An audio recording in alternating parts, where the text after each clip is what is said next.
बिस्मिल्लाहिर्रहमानिर्रहीम। अस्सलाम वालेकुम डियर स्टूडेंट्स ऑफ क्लास 10। आज का जो हमारा लेक्चर होगा वो चैप्टर नंबर 14 एटमॉस्फेयर में सोर्सेज ऑफ एयर पोल्यूशन के मुतालिक है।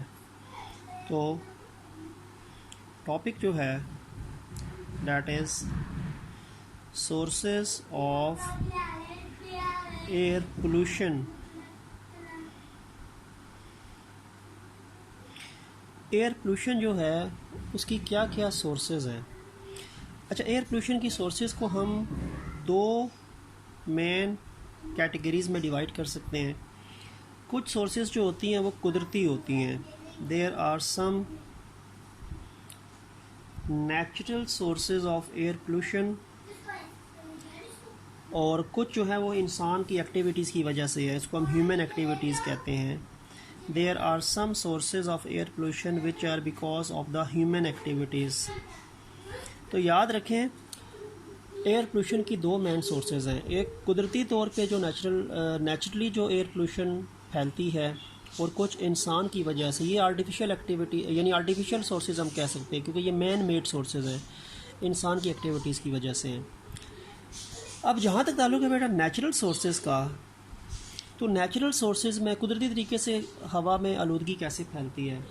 तो कुदरती तरीके से हवा के अंदर जो आलूदगी फैलती है, फ़ज़ाई आलूदगी फैलती है, उसमें फॉरेस्ट फायर्स, अक्सर जंगलात में जो आग लग जाती है, तो वो जो आग लगती है वो बहुत बड़े रकबे पे फैलती है, तो उससे जो धुआं उठता है, वुड जब जलती है उससे राख बनती है। ये सारी की सारी जो हैं ये वो कुदरती सोर्सेज ही हैं।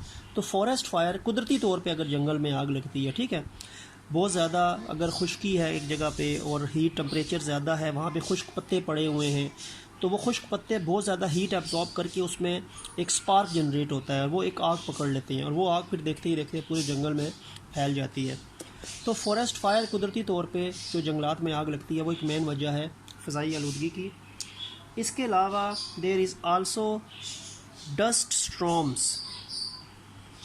ये जो आंधी तूफ़ान आता है और डस्ट पार्टिकल्स हवा में स्प्रेड होते हैं, सस्पेंड होते हैं, और वो जो गंदगी हवा में नज़र आती है जब बहुत तेज़ हवा चलती है, रेत और मिट्टी उड़ा के जाती है, वो डस्ट स्टॉर्म्स कहलाते हैं। तो वो भी तो एयर पोल्यूशन की वजह बनते हैं ना, उससे भी हवा की क्वालिटी जो है वो ख़राब होती है। ठीक हो गया। क्योंकि जो डस्ट स्टॉर्म्स होते हैं दे रिलीजेस या दे प्रोड्यूसेस या they suspended dust particles in the air. ये डस्ट पार्टिकल्स को हवा में लेके आते हैं, हवा में उड़ाते हैं, तो वो डस्ट स्टॉर्म्स कहलाते हैं। क्योंकि डस्ट वैसे तो ज़मीन के ऊपर पड़ी होती है ना, लेकिन ये हवा उसको उड़ाती है तेज़ प्रेशर की वजह से, तो वो एयर के अंदर सस्पेंड होते हैं, तो वो भी एक एयर पोल्यूशन की वजह है कुदरती। इसके अलावा एक वजह ये है कि ये जो वोल्केनोज़ होते हैं, ये जब इरप्ट होते हैं तो इनके ऊपर से भी धुआं निकल रहा होता है, आतिशफ़िशा के जो पहाड़ होते हैं। ठीक है, तो मैं ये लिख सकता हूँ कि ये जो वोल्केनिक एरप्शन होती है, जब आतिशफ़िशा फटता है, इसके अंदर से भी different type of poisonous gases जो होती हैं, जहरीली गैसेस जो होती हैं, वो हवा के अंदर रिलीज़ होती हैं। Because of the eruption of the volcanoes, different types of poisonous gases are released into the air and it also causes air pollution। ठीक है, और राख भी, ऐश भी साथ इसके रिलीज़ होके एटमॉस्फेयर में आती है। ठीक हो गया। अच्छा, और इसके अलावा अगर नेचुरल सोर्सेज की बात करूं तो इसके अंदर there is also the release of methane by cows and termites. Cows and termites दीमक को कहते हैं, काउस मवेशी जो है। अच्छा, सिर्फ काउ नहीं होगा इसमें, आप कह सकते हैं जितने भी जुगाली करने वाले एनिमल्स आ जाते हैं। ठीक है, जुगाली वाले पता है आपको कि वो जो अपने स्टोमिक में लेके जाते हैं खुराक, और स्टोमिक से फिर आहिस्ता आहिस्ता दोबारा मुंह में लाते हैं, फिर चबाते रहते हैं, उनको कहते हैं रूमिनेंट्स। तो रूमिनेंट्स जितने भी, उसमें काउस भी आ जाएंगी, गोट्स भी आ जाएंगी, बफलो भी आ जाएंगी। ठीक है, तो जितने भी रूमिनेंट्स है जुगाली करने वाले एनिमल्स हैं उनमें, और साथ टर्माइट्स में, दे आल्सो प्रोड्यूसेस मीथेन। ये मीथेन प्रोड्यूस करते हैं। अच्छा, मीथेन कैसे प्रोड्यूस करते हैं? टर्माइट और काउज़ जो जुगाली जब करते हैं, और जब ये जुगाली करने वाले एनिमल्स हैं, तो ये जब अपना वो जो हर्बीवोर्स हैं, प्लांट्स खाते हैं, तो ये जो घास फूस या पत्ते वगैरह खाते हैं, जब उसको अपने स्टोमिक में लेके जाते हैं तो इनके स्टोमिक के अंदर कुछ माइक्रोब्स होते हैं, माइक्रो ऑर्गेनिजम्स होते हैं, और वो जो इनके गट में या स्टोमिक में जो माइक्रो ऑर्गेनिजम्स होते हैं वो मेटाबॉलिज्म करते हैं उस प्लांट मटेरियल की जो ये खाते हैं, तो उसके बाय प्रोडक्ट के नतीजे में मीथेन प्रोड्यूस होती है, और वो मीथेन फिर रिलीज़ होती है इनकी बॉडी से।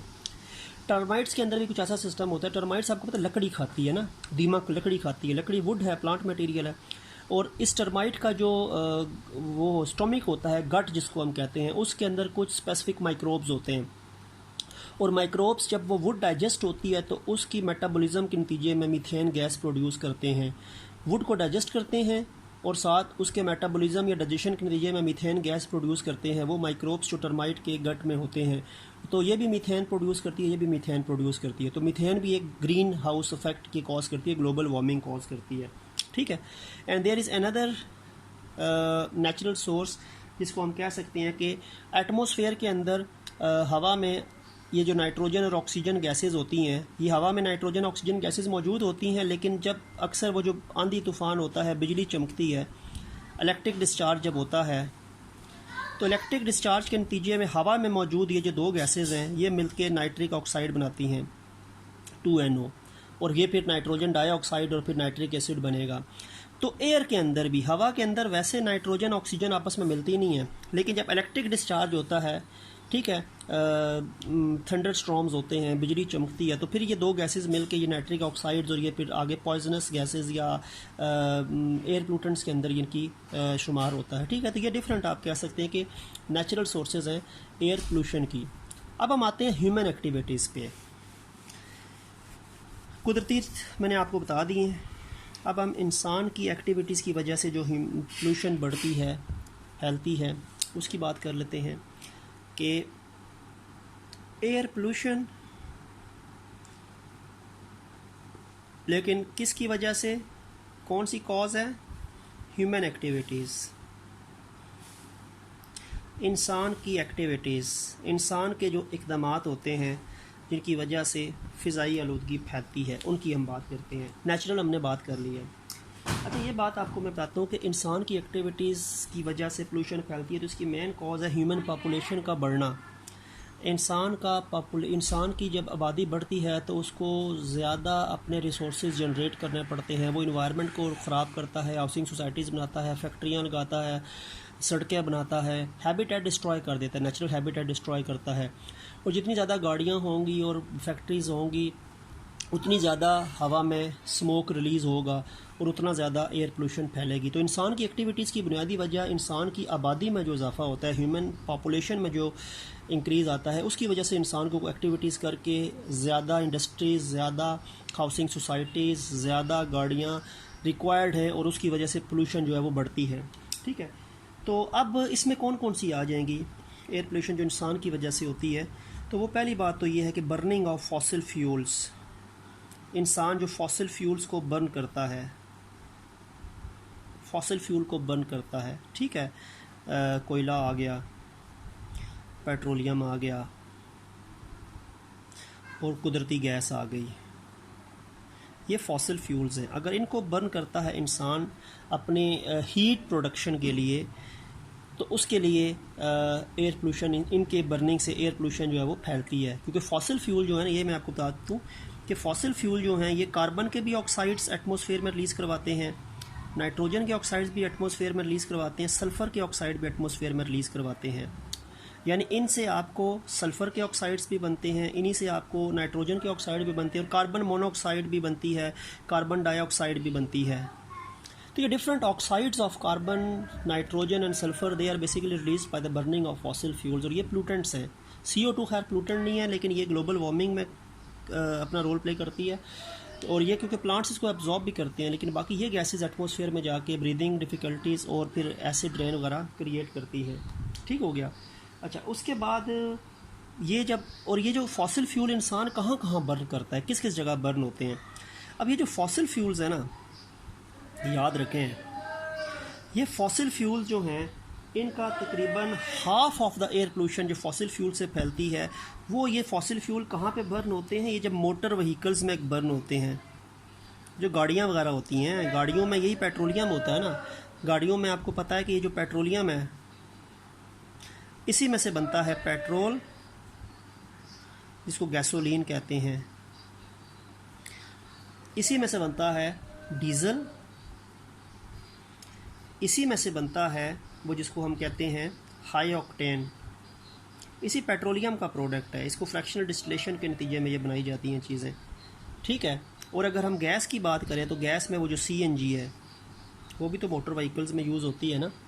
तो CNG हो गया या बाकी पेट्रोल डीजल हाई ऑक्टेन हो गया, ये मोटर व्हीकल्स में फॉसिल फ्यूल की शक्ल में बर्न हो के ये गैसेस जो है वो डिस्चार्ज करते हैं उनके एग्जॉस्ट का जो सिलेंसर होता है उसमें, सॉरी जो उसमें वही आप कह सकते हैं कि जिसमें से धुआं बाहर आता है, ठीक है, वहाँ से ये चीज़ें उसके अंदर से रिलीज़ होती है, गैसेस जो है वो रिलीज़ होती हैं, ठीक है, जो उसका डिस्चार्ज होता है।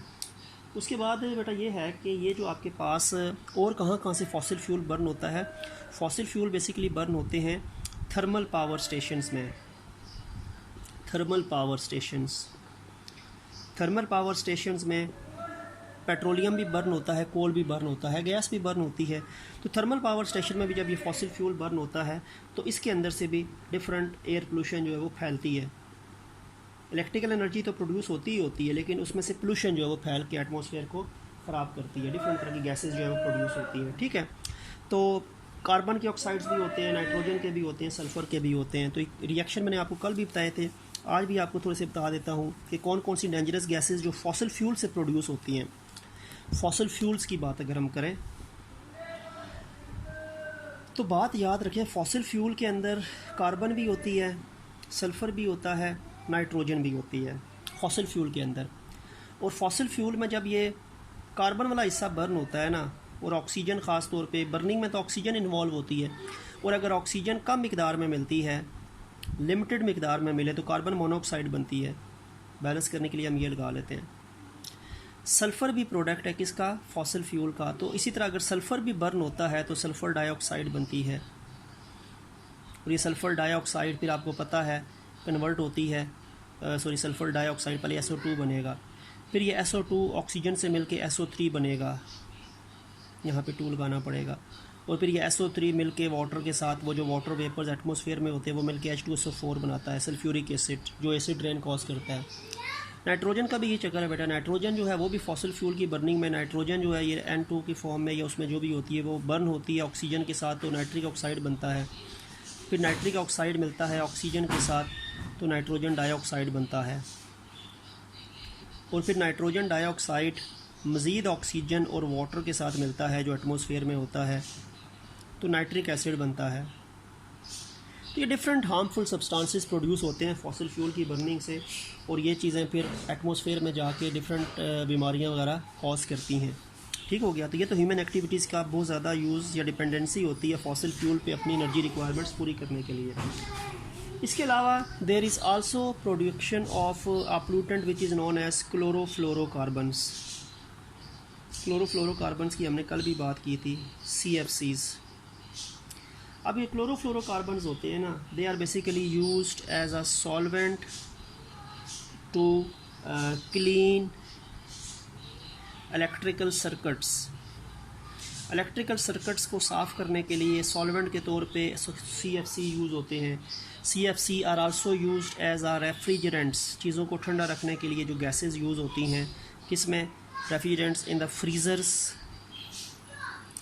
रेफ्रिजरेंट्स इन द रेफ्रिजरेटर, वो जो फ्रिज जिसको हम कहते हैं, in the air conditioner, in the water dispenser. जितनी भी चीज़ें जिसमें वो कंप्रेसर होता है उसके अंदर ज़ाहिर बात है गैस होती है जो रेफ्रिजरेंट के तौर पे चीज़ों को ठंडा रखती है, वो CFC होते हैं, क्लोरोफ्लोरोकार्बन्स होते हैं। CFC इज़ आल्सो यूज्ड या is present in aerosol cans, ये जो स्प्रे वाले चीज़ें होती हैं, बॉडी स्प्रे हो गया, परफ्यूम हो गया, एयर फ्रेशनर हो गया, इंसेक्ट रिपेलेंट स्प्रे हो गया, इसके अंदर याद रखें एज आ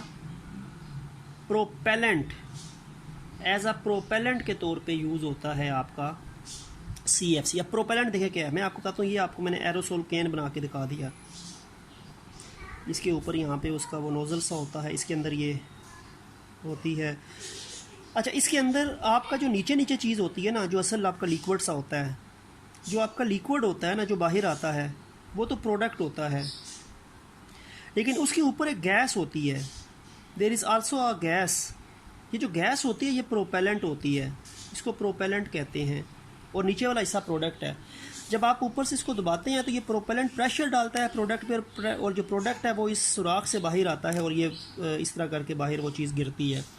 तो प्रोपेलेंट जो है, इसका प्रोडक्ट जो है वो तो प्रोडक्ट, जो चीज़ बाहर आएगी वो तो प्रोडक्ट है, लेकिन उस प्रोडक्ट को नीचे धकेलने वाली ये गैस उसमें डाली जाती है, वो CFC गैस होती है, वो प्रोपेलेंट के तौर पे एक्ट करती है, वो प्रेशर डाल के इस लिक्विड को यहाँ से बाहर डिस्चार्ज करवाती है।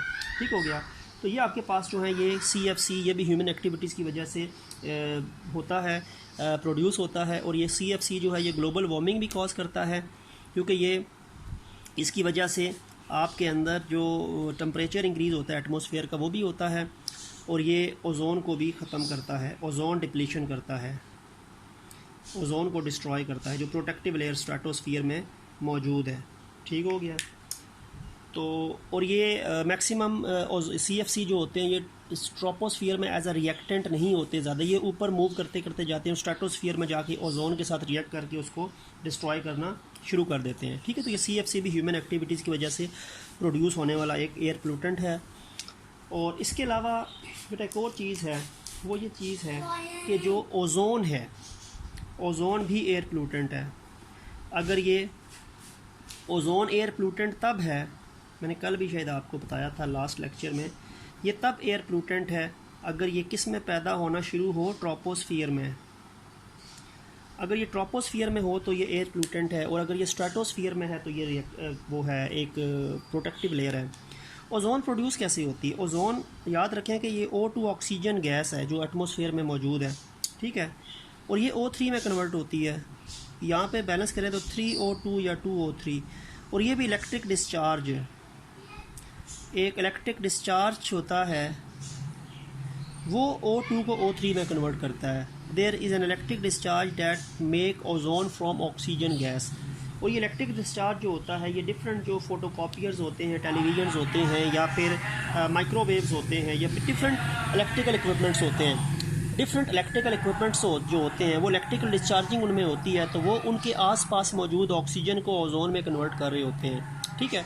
तो ऑक्सीजन की ओजोन में कन्वर्जन जो होती है वो डिफरेंट इलेक्ट्रिकल अप्लायंसेस के अंदर मौजूद इलेक्ट्रिकल डिस्चार्ज की वजह से होती है, और वो इलेक्ट्रिकल डिस्चार्ज उसके आसपास ऑक्सीजन के एटम्स को ओजोन में कन्वर्ट करता है। और ओजोन जो है ये आप याद रखें कि ये आइस इरिटेशन कॉज करती है, और ये ब्रीदिंग डिफ़िकल्टीज़ कॉज करती है, और ये अस्थमा वगैरह कॉज करती है। तो ये भी एक एयर पोल्यूटेंट है जो इंसान की एक्टिविटीज़ की वजह से प्रोड्यूस हो रहा है। तो ये ह्यूमन एक्टिविटीज़ की वजह से जो एयर पोल्यूटेंट्स हैं हमने उसकी बात कर ली है। यहाँ पे हमारा ये टॉपिक एंड हो गया। तो नेक्स्ट लेक्चर या नेक्स्ट टॉपिक जो हमारा होगा वो इंशाल्लाह हम पढ़ेंगे ग्लोबल वार्मिंग से मुतालिक। तो तब तक के लिए अल्लाह हाफिज़।